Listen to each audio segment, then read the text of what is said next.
The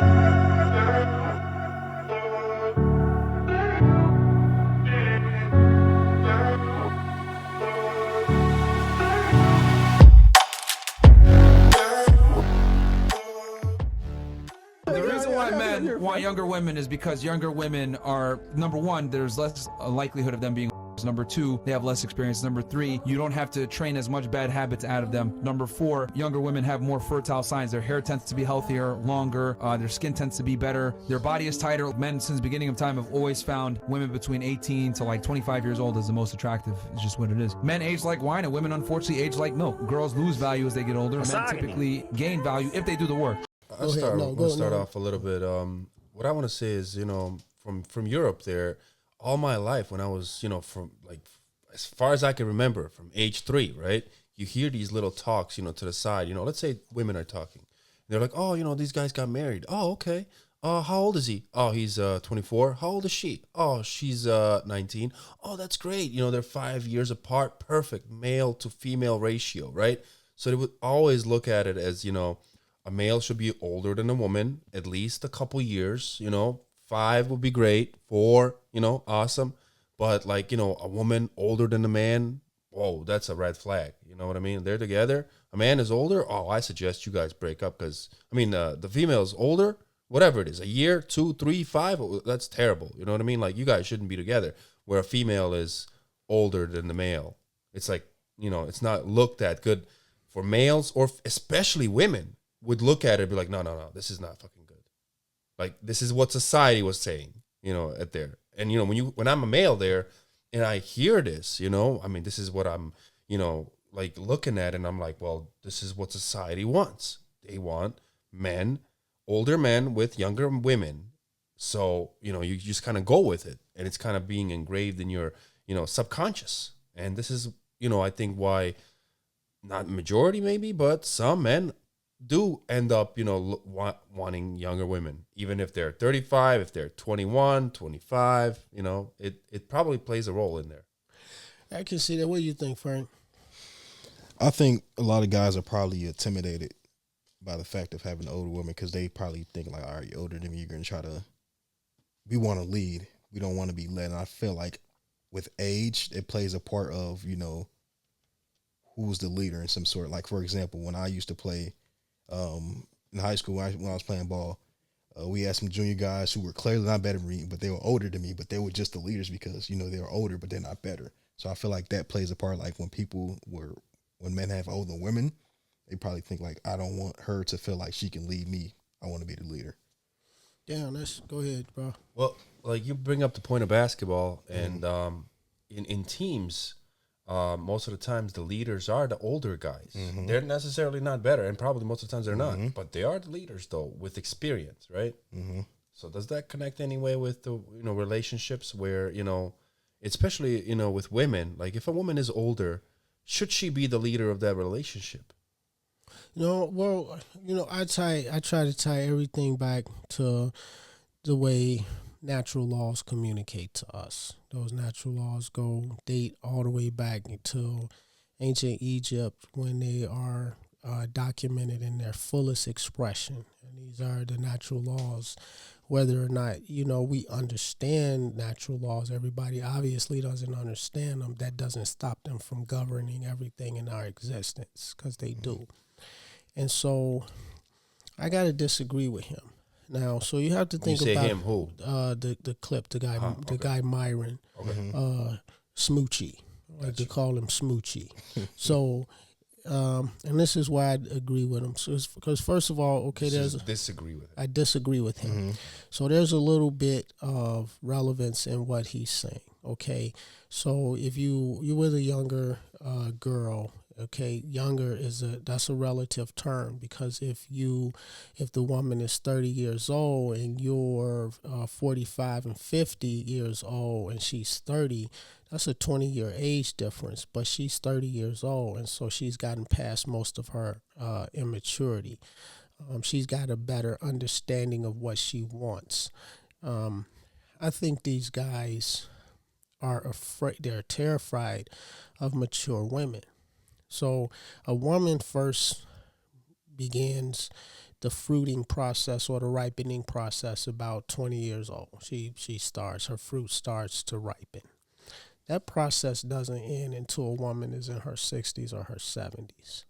So you got to compare a woman to like a flower or a fruit that's blossoming on a very slow process. So if you a 30-year-old man, or this guy's 35 years old, and he's attracted to women that are 20 years old, that means he's attracted to the inexperience of that woman because he has inexperience, even though he's 35 years old. Because a woman that's 30 years old is a much more ripe fruit, a much more pleasurable creature than a 20-year-old woman. 20-year-old, she don't even know what she fucking want. She don't even understand anything about what she wants anymore than the guy that's attracted to her because she's 20 years old. Neither one of them know what the fuck they're doing. It doesn't matter if he's 35 years old. If you got a woman that's 40 years old, 50 years old, she's a ripe fruit. You barely touch her and she gonna burst right off. She gonna burst all over you because it's a fruit process. She's blossomed. The experience is where this guy is speaking about experience. If I'm 30 years old, a woman could be 45 years old. She can't lead me. Mm-hmm. I'm impervious to that. Now, if you are, a young man and a woman is 30 years old, and you're 25 years old, she's 35 years old, and she's trying to lead you around, that's because you're not innately a leader.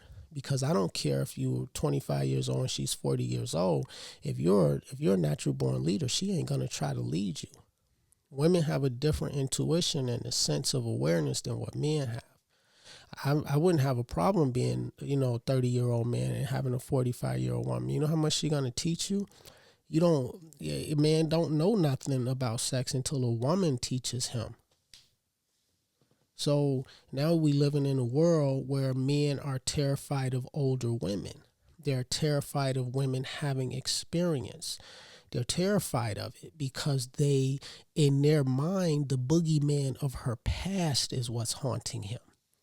See, if a woman's got a past, let's say the woman, let's say you got girl A, mm-hmm. and girl A has 2 bodies in her past. And one of those dudes was a dick-slinging demon that was on her ass for 18 straight months, and he banged her ass into a coma. And then she was with another guy for another 2 years, and he banged her brains into the wall. You see what I'm saying? But she ain't got but 2 bodies. Now you got this girl over here, girl B, got 45 bodies. That was just a bunch of one-night stands. Nobody ever really gave her any true pleasure. It didn't amount to any true experience. It just amounted to superficial inexperiences with men. What she found out was a lot about what she doesn't want. And the girl over here that's got 2 bodies, she knows what a man moves like when he knows how to pleasure her. She knows how a man's supposed to act when he handles his business. He doesn't argue with her. She can't control his emotions. So she's only been with 2 men, but they were 2 real men. Now you try and come behind her and you choose the girl that has a 2 body count on her, and you have no idea what to do with a woman. You just lost.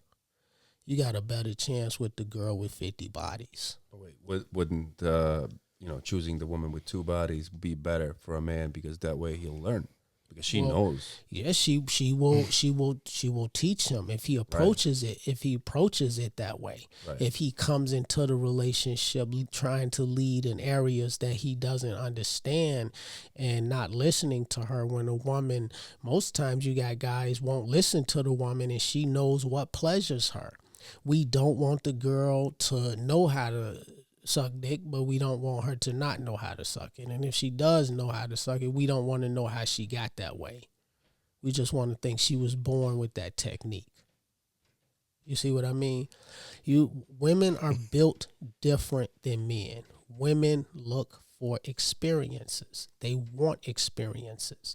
So if you get lucky enough, some of us get lucky enough and we marry a chick that had no experiences. They had no body counts. Consider yourself lucky.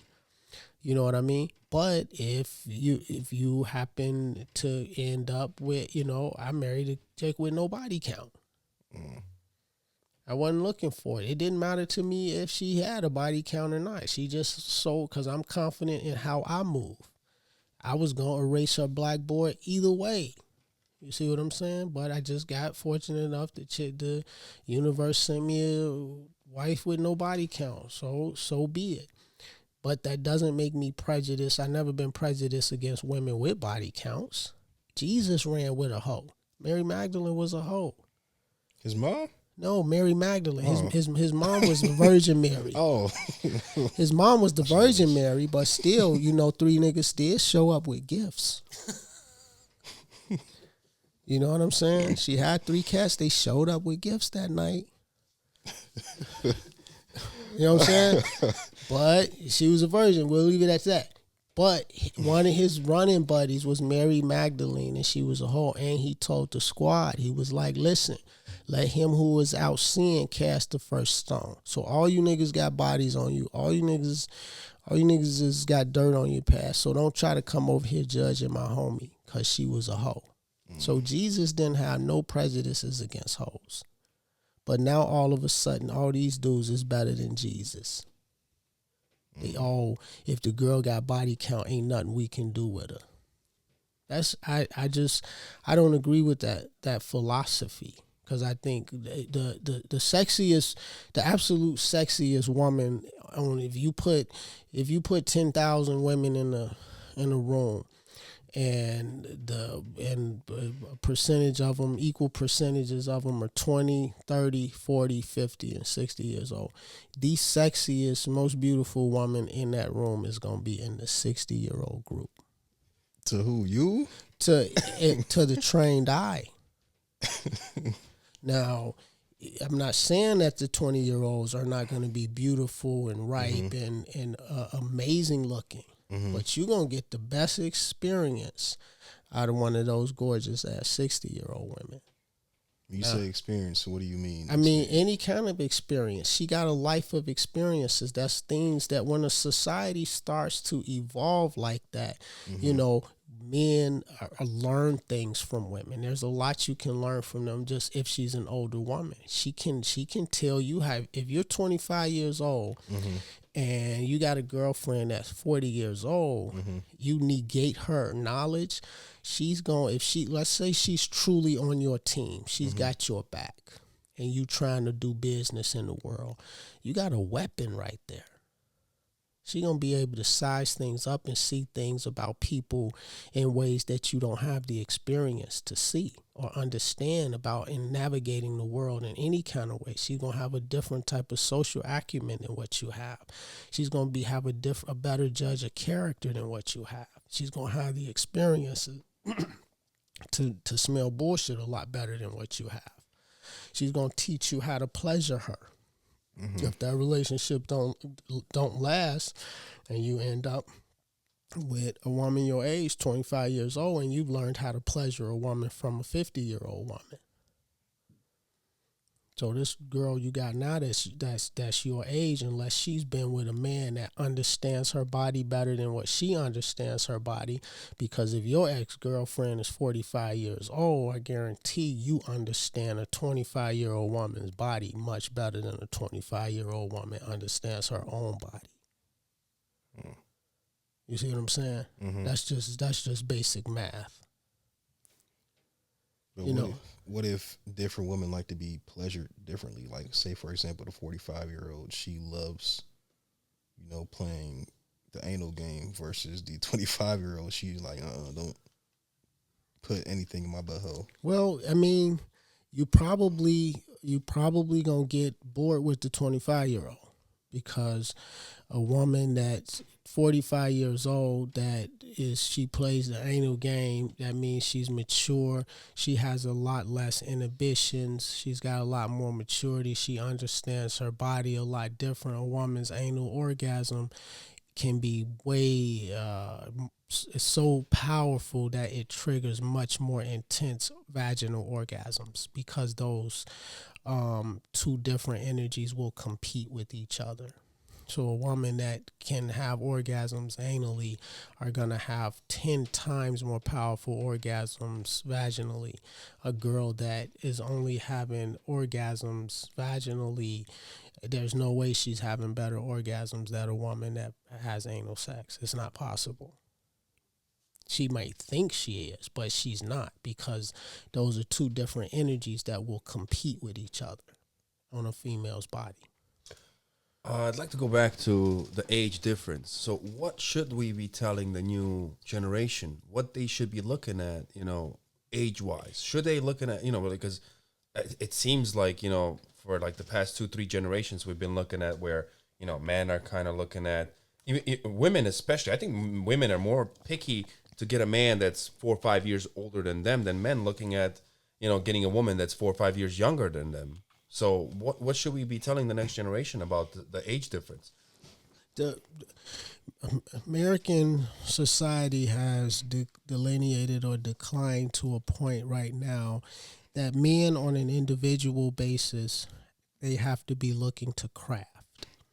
They have to be looking at, and we're talking about on a generational level, because this new generation of women, they've got a totally different mindset. And you can't just look at them in a capsule or take a snapshot of the moment. The women that are all over, you have a generation of women that are all over Instagram in their underwear, or they're all over OnlyFans with no underwear on, or they're all over Pornhub with something stuck in their butt. So that's an entire generation. Now, men in that same generation has to be focused on work. You have to. It's imagine if you're in an individual relationship with a girl and she doesn't know what she wants. She wants an OnlyFans and that's not what you want. She wants to do Pornhub videos and that's not the kind of relationship that you're trying to be in. So what do? You walk away from that relationship. You can't control her. You can't try to get her to not do OnlyFans. You can't try to get her to not do Pornhub. If that's what she wants to do, that's what she's going to find a way to do it. And that means that that's not the relationship for you. You need to go do something constructive with your time. Now, that's on an individual basis. Now, you have to extrapolate that out to on a generational scale as well. If you have a generation of women that are obsessed with being in their underwear, or obsessed with TikTok, or obsessed with OnlyFans and those things like that, as a generation, men need to be focused on doing something better for the world. Men need to be focused on demanding good government. Men need to be focused on a craft, focus on art, focus on creativity, because that's what the universe demands from us. That's what God, universe, whatever you want to call it, that's what it demands of men. So nature reacts on the man through the female. That's natural law. So you don't look at a woman, and if she's not doing what you want her to do, try to control her. Because you can't control a woman any more than you can control nature, because all a female is a snapshot of nature. You look at that woman and what she's doing, and you respond according to male behavior, according to masculine behavior. So if that means that you're supposed to walk away from that relationship on an individual basis, and you're supposed to be focusing at a higher register on what you can do for the world, then that's what you're supposed to be doing as an individual man, and that's what you're supposed to be doing generationally.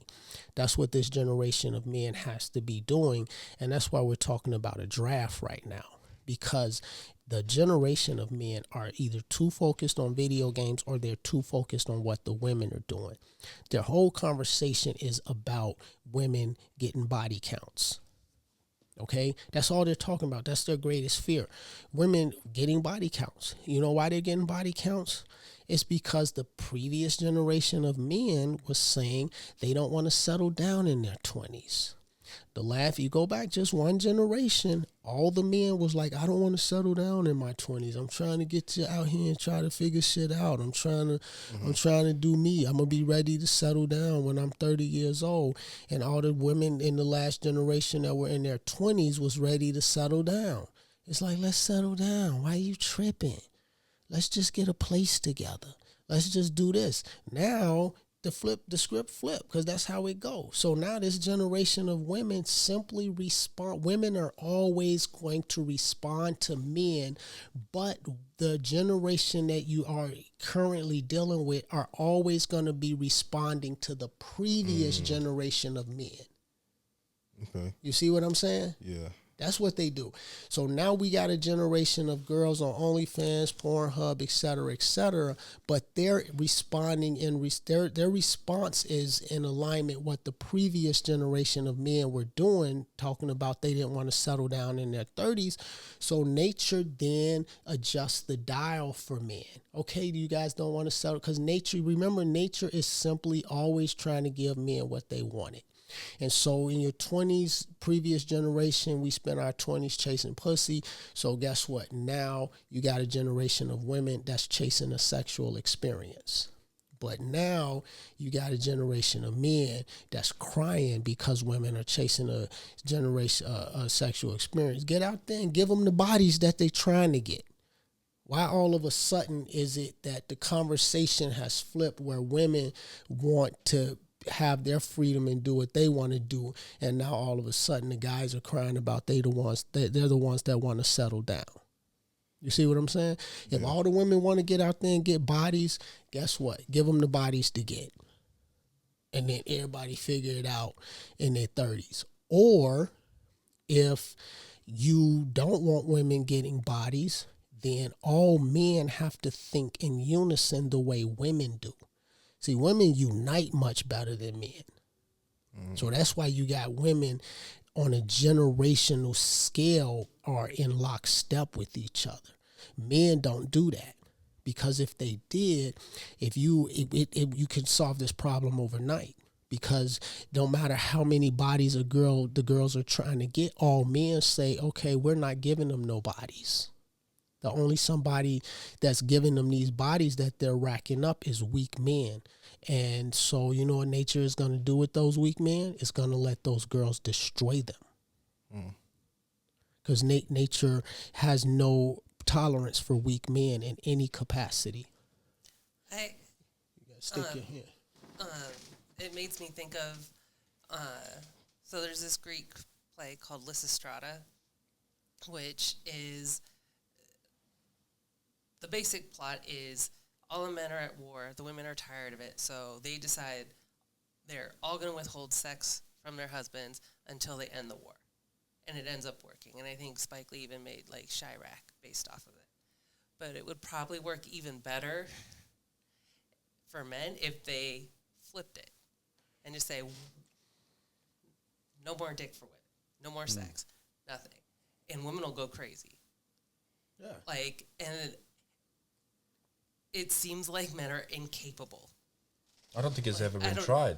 Yeah, because men are. It's been tried. It was tried, and it's been tried and done successfully by the Greeks, by the Romans, by the Egyptians, by the Babylonians. All these men did it, and they were successful. They had groupthink because they didn't have all the amenities and distractions that we have in modern society, and their survival was dependent on their collective force, the energy of men sticking together and being united as one. And that's how your society survived, and you understood that. So men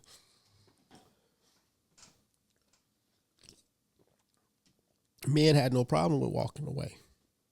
Men in ancient times, all the men would decide to practice semen retention and be completely celibate. Why do you think we're still talking about these great societies? It's because of the men have sexual discipline. That's where it all starts. That's how you get Egypt, is sexual discipline. That's how you get Babylon and Sumer. That's how you get ancient Greece. That's how you get ancient Rome. Now, at some point, those societies have delineated and declined into whatever ended up destroying them. But they became great societies based on the male sexual discipline. As a collective, they were able to say no. And what it did was it made the women submit. You don't have to force a woman to submit. And that's what these guys are trying to do. If all the men in your generation decide that their focus is no longer women, you will have women crawling around for you. The one thing, remember, a woman in herself, she's a paradox. She's an enigma. Nature allows her to be an enigma and a paradox. So she wants that thing the most that she can't have. She hates the one thing that she wants the most.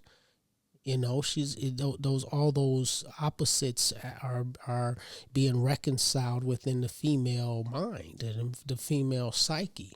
She hates to be ignored, but the one thing she wants more than anything is that a man that can ignore her. And she hates to be ignored. But the man that can ignore her is the man that gets her. You see what I'm saying?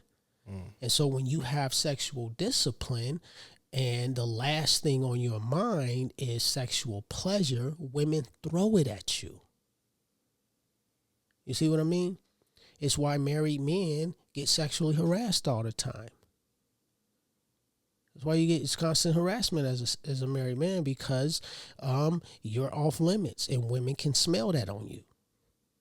Like, oh, he's off limits. He's not interested. He's here to work out. Oh my God, I can't stop looking at him. He's so attractive. He smells like dick. You see what I'm saying? Mm-hmm. They want exactly what they can't have. They don't want to be ignored. They hate to be ignored, but that's what gets their attention. Men don't have that ability anymore to think as a group. Everybody thinks they're a lone wolf. Everybody thinks they're an alpha, and they're not.